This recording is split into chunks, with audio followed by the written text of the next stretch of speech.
At the top of your mat, take a big inhale, bringing your arms up by your ears. Consider entering into a slight back bend, really opening your chest to the ceiling. As you take an exhale, make your way into a half lift. Maybe separate the feet a little bit wider and consider grabbing your yoga blocks for a flat back.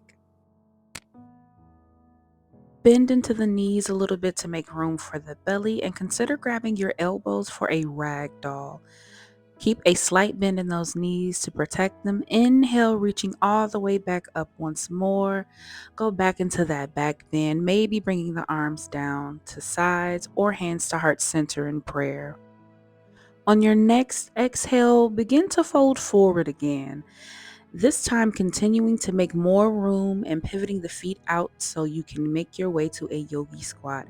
With or without your blocks is up to you. Just keep the chest sitting up nice and tall. The knees are out wide and breathe through.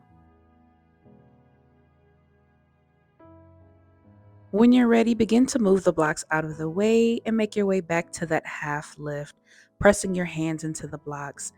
Step both feet back to where you are now in a tall or a high plank.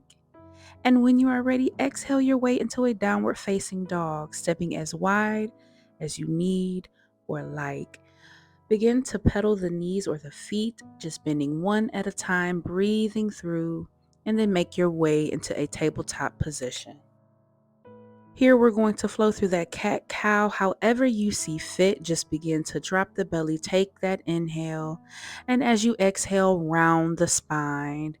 Find whatever movement feels good for you. Maybe that's stillness, maybe that's cat-cow circles, or maybe that's just shifting forward and back. When you are ready, prepare for a camel pose by keeping the knees directly under the hips, or maybe a little bit wider if that feels good for you. Pressing the hips forward, really engaging those glute muscles as you then find whatever hand position you like, taking that back bend. Maybe the arms come up by the ears, maybe your hands are in prayer, and maybe you just take a pause, set back up, and support yourself as you shift with one arm extended and maybe sweep around and extend the other arm. I personally like to find different movements in my practice at times, but sometimes stillness is just as good and as necessary. So if you feel called to move, move.